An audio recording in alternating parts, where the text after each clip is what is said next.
ऐसे नहीं करता कोई संत। संत मरे हुए ही होते हैं। ये तुम्हें लग रहा है कि वो जीवित हैं।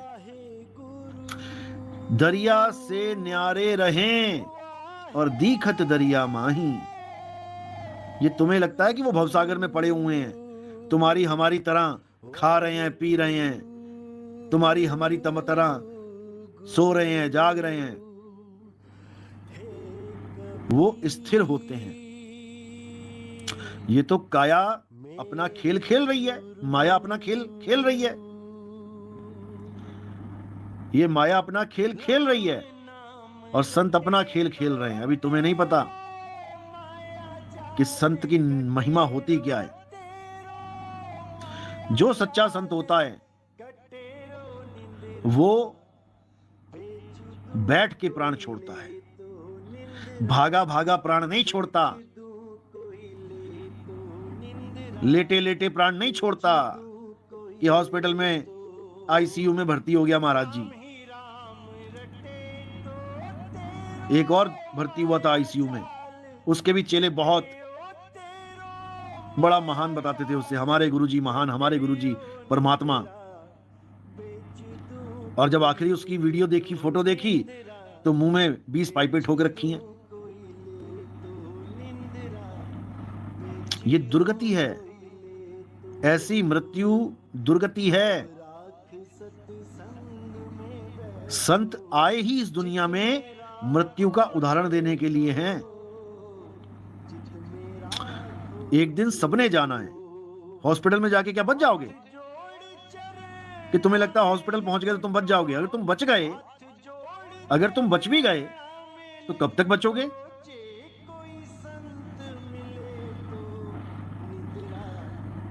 ये डरपोकों का काम है, हॉस्पिटल की तरफ भागना। हाँ, तुम्हारे पेट में दर्द है, तुम्हारी आंख में दर्द है, तुम्हें और कोई बीमारी है जो छोटी मोटी बीमारी है, ठीक है, उसके लिए तुम दवा ले सकते हो, कोई बात नहीं, क्योंकि शरीर को चलाना भी है, इससे 100 काम लेने हैं। लेकिन जब इसका काम तमाम होने का समय आ ही गया, तब कहां भाग रहे हो भाई? तब कहां भाग रहे हो? तब तो छोड़ना है, छोड़ना है। डॉक्टर की शक्ल देख के नहीं छोड़ना है कि हाथ जोड़ के डॉक्टर साहब मुझे बचा लो, मुझे बचा लो। तब तो काल के सिर पे पांव दे और सतगुरु के उपदेश, साहिब बाह पकड़ के ले चले अपने देश। तुम्हें दिखाएंगे लाइव कि कैसे शरीर छोड़ा जाता है, चिंता मत करो। और मैं तो यही कहूंगा कि जितने भी गुरु हैं इस दुनिया में, जितने भी गुरु हैं, उनके चेलों से मैं यही कहूंगा कि अपने अपने गुरु की मृत्यु का वीडियो जरूर बनाएं, ताकि पता तो लगे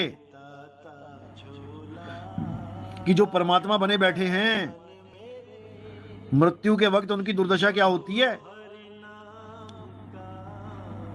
बिल्कुल बनाएं, वीडियो बननी ही चाहिए, क्योंकि बाणियां बोलना आसान है। जिस मरने से जग डरे मेरे मन आनंद, जग डरता है मरने से, हॉस्पिटल भागता है, संत नहीं भागता हॉस्पिटल। बेड़ा गर्क कर दिया ऐसे लोगों ने।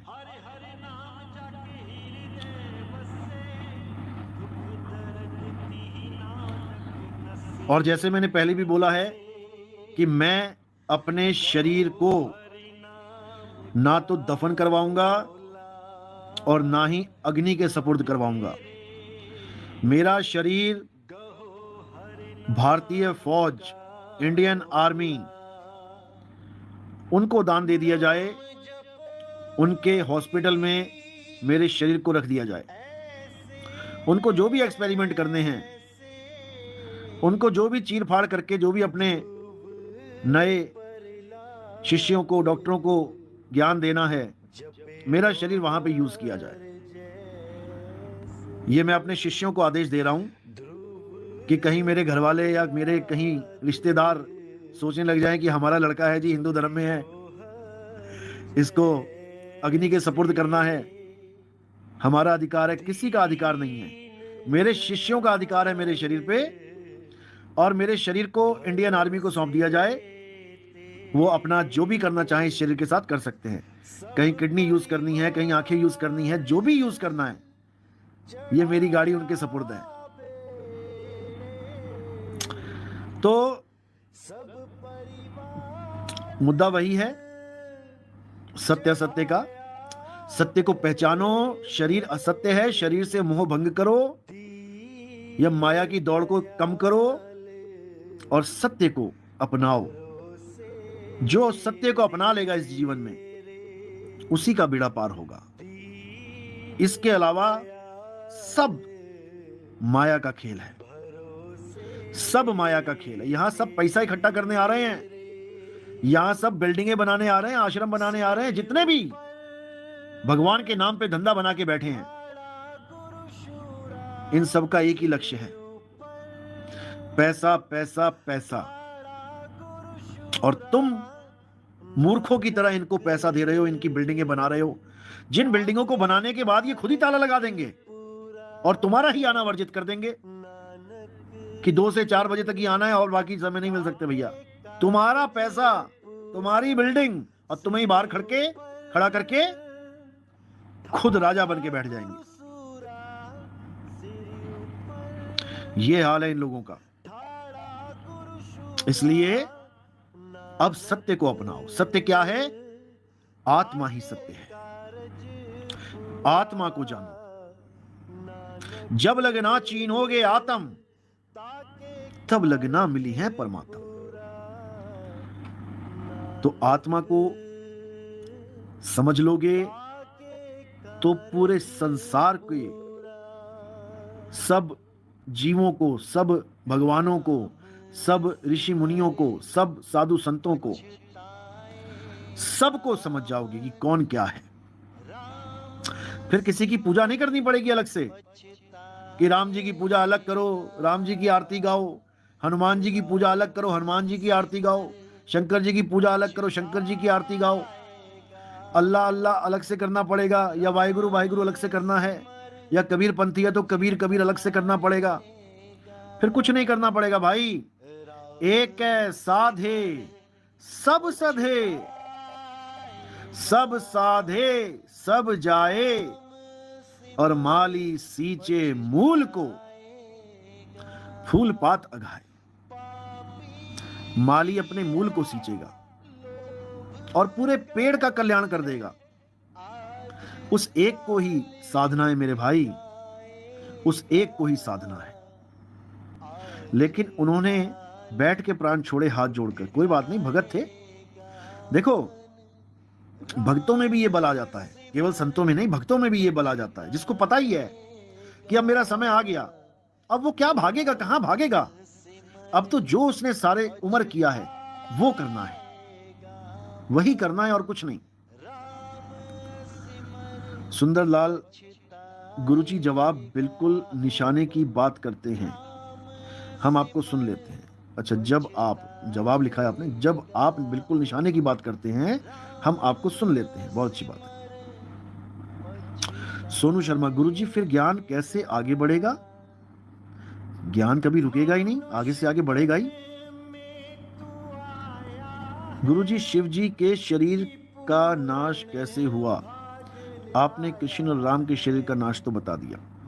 देखो, कोई भी शरीर है, कोई भी, वो इस दुनिया में नहीं है, इसका मतलब वो जा चुका है, वो जा चुका है।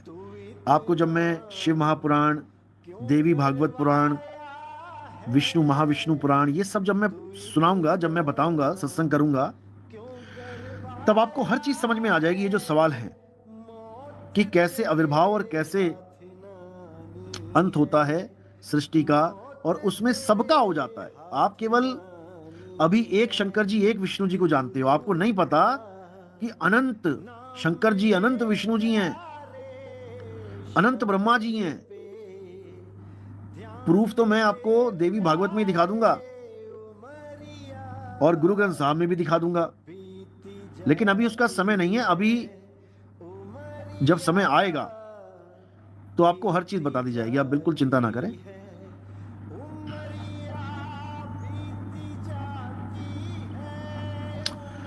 अनीता सैनी जी, सच्चे संत कभी नहीं मरते, वो सदा अजर अमर होते हैं। बिल्कुल सही बात बोली आपने, सच्चे संत कभी नहीं मरते, क्योंकि मरना जन्मना शरीर का काम है, संत का काम नहीं है। संत हमारी आत्मा, हम संतन के जीव, संतन हम में रम रहे, जीव माखन में घीव।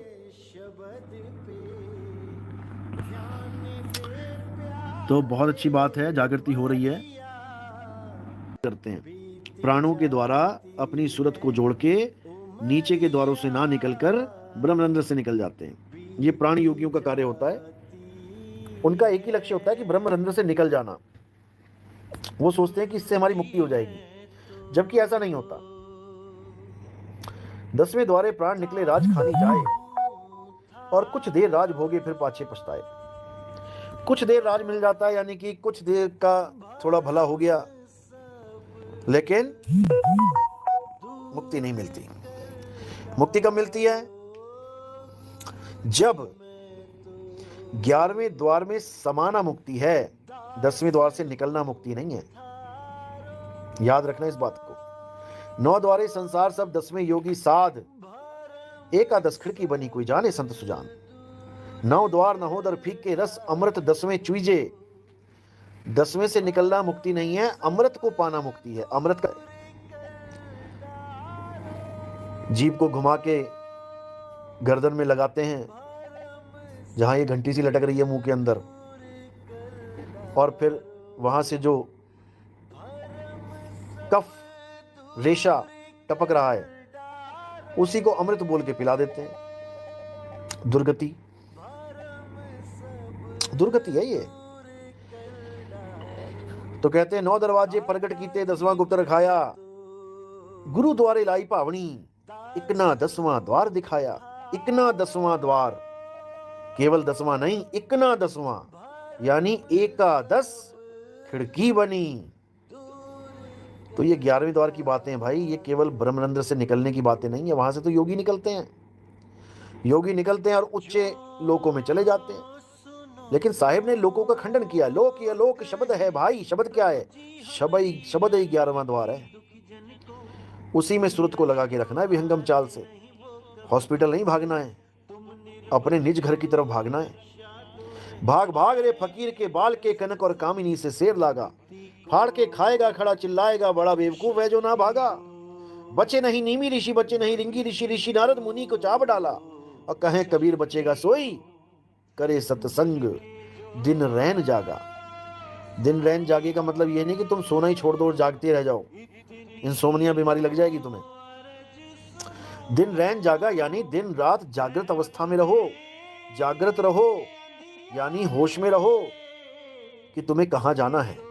मैं कहता हूं जागत रहियो, और तू जाता है सोई रे। और तेरा मेरा मनवा कैसे एक होई रे। तब बात बनेगी, नहीं तो बात बनने वाली नहीं है। धक्के ही मिलेंगे, धक्के खा के निकलोगे यहां से।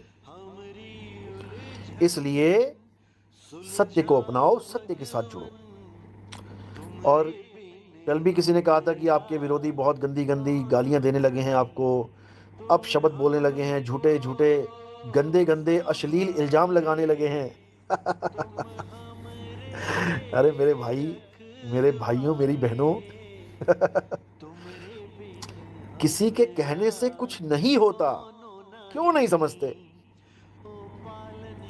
2 बच्चे लड़ रहे थे आपस में, बोले तू गधा, वो कहता तू कुत्ता, कहता तू लोमड़ी, कहता तू सियार। अब वो आपस में लड़ रहे हैं, गालियां दे रहे हैं एक दूसरे को, अब हो थोड़ी नहीं गए। तू कुत्ता, तू गधा, मेरे कहने से कोई हो जाए तो काम ना बन जाए, इन सबको कुत्ता बना दूं मैं। भौंकते रहो बेटा। लेकिन ना मेरे कहने से वो कुत्ता बनेंगे, ना उनके कहने से मेरा कुछ बुरा होने वाला है। किसी के कुछ करने से कुछ नहीं होने वाला है, परमात्मा करता है। देखो हमारे आश्रम वाले क्या बोलते थे, नितिन दास ऐसे हो जाएगा, वैसे हो जाएगा, यहां गिरेगा, वहां गिरेगा। कभी ऊंचा नहीं उठ पाएगा। अरे भैया, हमने ऊंचा उठना भी नहीं है, ऊंचा उठाने वाला उठाएगा, उठाने वाला उठाएगा। हम कौन होते हैं ऊंचा उठने वाले?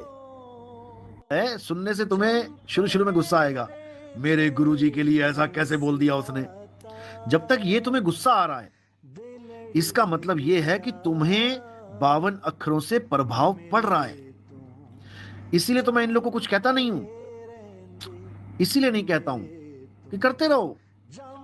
इससे हमारे शिष्यों की टेस्टिंग चल रही है, हमें पता लग रहा है कि कौन सा शिष्य कितना स्थिर हो गया है, 52 अक्षरों को सहने में कितना स्थिर हो गया है। धीरे धीरे धीरे धीरे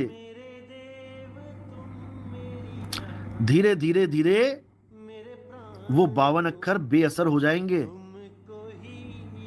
और तुम्हें हर गाली पे तुम्हें उनकी हर गाली पे हंसी आएगी और तुम सोचोगे कि देखो क्या अकल लेके पैदा हुआ होगा ये जा कहां रहा है। क्या सोच के इस पंथ में जुड़ा था कि एक दिन गुरुजी को गालियां दूंगा। अरे भाई, so keep enjoying, this is life, यही जीवन है, इसमें उतार चढ़ाव आते रहते हैं। ये वही लोग हैं जो जय जयकार करते नहीं थकते थे और ये आज वही लोग हैं जो हाहाकार करते नहीं थक रहे। लेकिन परमात्मा सबको मौका दे खुश होने का। अगर इनको इसमें खुशी मिलती है, मुझे गालियां देने में खुशी मिलती है, तो तुम क्यों उनकी खुशियां छीन रहे हो? तुम उनको कुछ दे नहीं सकते, कम से कम खुश तो होने दो। तो भाई कीप स्माइलिंग, परमात्मा सबको खुशियां दे, बख्शिश दे। तो भाई अब क्या बोलूं, मालिक सबको बिंदास रखे, परमात्मा सबको खुश रखे, खुशहाल रखे, सब बसते रहें मेरे भाई। चाहे कोई हमारा समर्थक है, चाहे कोई हमारा विरोधी है, परमात्मा सबको स्वस्थ रखे, तंदुरुस्त रखे, खूब बढ़ चढ़ के परमात्मा मौजों में रखे। अब इसको कौन समझाए? ताती वाव न ला गई पार ब्रह्म शरणाई, ये होता है पार ब्रह्म। गुरु ग्रंथ साहब की जय जयकार करता है ना, तो समझ भी ले क्या है पार ब्रह्म। और ब्रह्म क्या है? ब्रह्म भूल अवस्था है। प्रथमे भूला ब्रह्म अखंडित, जिसको तुम अखंडित कहते हो वही भूला पड़ा है। ब्रह्म बड़ा की जहां से आया, जो ब्रह्म बड़ा की जहां से आया, ये बीजक की वाणी है। और गुरु ग्रंथ साहब में ब्रह्म की जगह ब्रह्मा लिख दिया गया। ब्रह्मा बड़ा की जहां से आया, कहां से आया ब्रह्मा बताओ जरा? ब्रह्मा आया कहां से, तुम इतना बता दो जरा। अरे ब्रह्मा इसी सृष्टि में पैदा किया गया है भाई, कहां से आएगा वो? जहां से तुम आए हो वहीं से ब्रह्मा आया इसी सृष्टि में। ब्रह्म बड़ा की जहां से आया, वेद बड़ा की जिन निर्माया।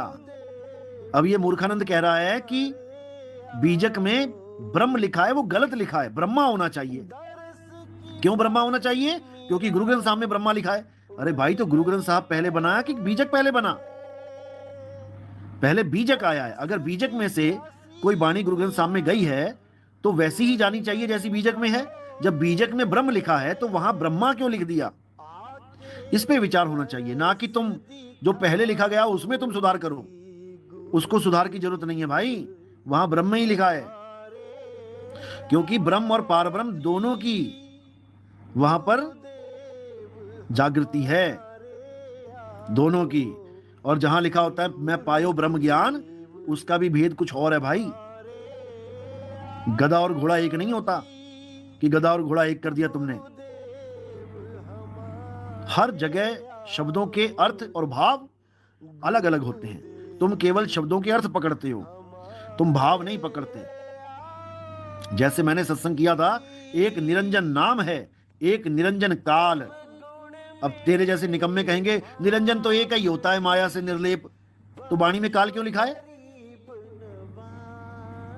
ऐसे निकम्मों को चौक पे चौक पे समझ जाओ जो बोलना चाहता हूं मैं, पर बोलूंगा नहीं क्योंकि समझदारों को इशारा काफी होता है। तो इन लोगों को चौक पे बुलाया जाएगा बहुत जल्दी सबको बुलाया जाएगा चौक पे, वहीं पे ज्ञान चर्चा होगी। आओ संतो मेला कीजिए चौक पे, खाली हैं तो भर भर लीजिए चौक पे। चलो, मुनिंद्र राजपूत, हमसे क्या लिख रहे हो भाई? हमसे को गुरुजी होगा क्या बाप? नेम तो है, चांद के भी नहीं मानते, उनका क्या होगा? आप ना टाइप करो और टाइप करने के बाद 2 बार पढ़ो। टाइप करने के बाद सीधे भेजो मत, 2 बार पढ़ो और जो गलतियां हैं उसको सही करके भेजो।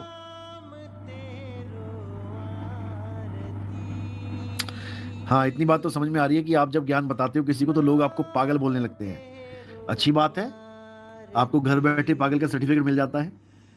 पागल का मतलब होता है गालनो पा जाना। If you are understanding everything then you became a पागल। जो समझ रहा है हमारी बात को वही पागल कहलाएगा, क्योंकि वो बात को पकड़ गया है, बात को पा गया है।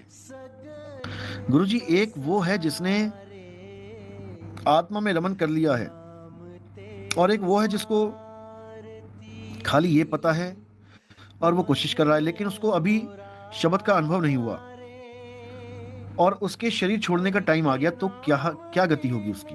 अच्छा सवाल है। पहले तो ये समझ लो कि ये सारा खेल, जितना भी ये खेल है, ये जागृति का खेल है। अगर तुमने होश में गुरु के कहे अनुसार शरीर को त्यागने की कोशिश की तो तुम्हें 100% सफलता मिलेगी। इतना समझ लो, भरम का नाश हो और परमात्मा पे विश्वास हो, सब कुछ हो जाएगा।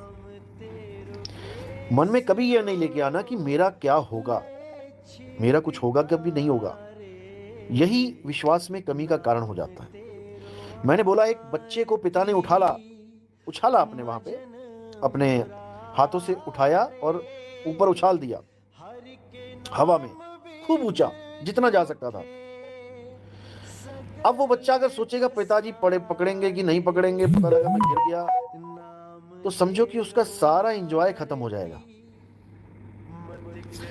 एंजॉयमेंट खत्म। और अगर उसने ये विश्वास किया ही हुआ है कि ऐसा हो ही नहीं सकता कि मेरा पिता मुझे कैच ना करे, फिर मजा ही कुछ और है। देखो, 1000 बार बोला है मैंने, जैसे स्वान कांच मंदिर में भरमते भूख मरेयो, और कहे कबीर नलनी के सुगना, तोहे कौन पकड़े हो। जब तुम्हारे सिवा कोई है ही नहीं जो तुम्हें पकड़े, तुमने बस दांव लगाना है, केवल दांव लगाना है और जीत गए। क्योंकि हार इसलिए रहे हो क्योंकि दांव लगाना नहीं आता। गुरु गुरु में भेद है, गुरु गुरु में भाव, और सोई गुरु नित बंदिए, जो शब्द बतावे दाओ। बात ये है, ध्यान कहाँ लगाना है ये आप मत पूछो, ये जब दीक्षा मिलती है तब बताया जाता है और पूरा प्रोसेस समझाया जाता है।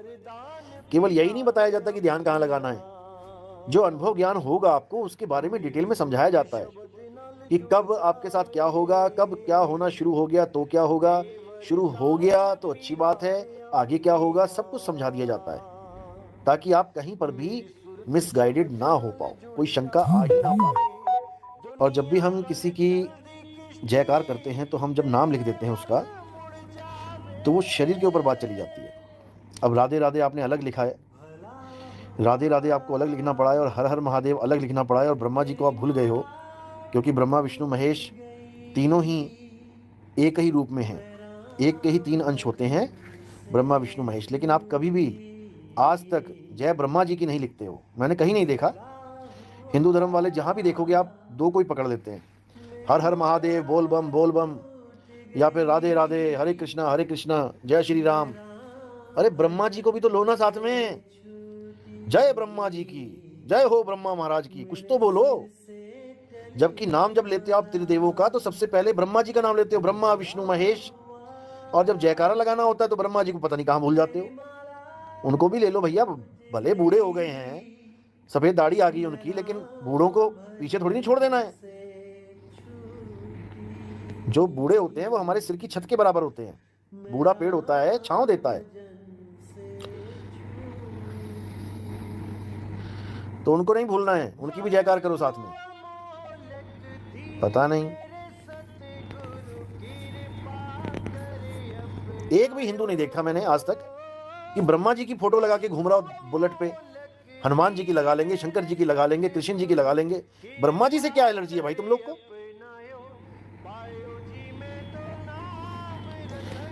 आज तक नहीं समझ में आया। सारे मंदिर बना लेंगे, राम जी का मंदिर, हनुमान जी का मंदिर, गली गली में ब्रह्मा जी का मंदिर क्यों नहीं बनाते? जिस ब्रह्मा जी ने पूरी सृष्टि बना दी तुम्हारे रहने के लिए, तुम उसको एक बढ़िया सा भव्य मंदिर नहीं बना सकते? बताओ, सारे मिलके पहले ब्रह्मा जी का बनाओ,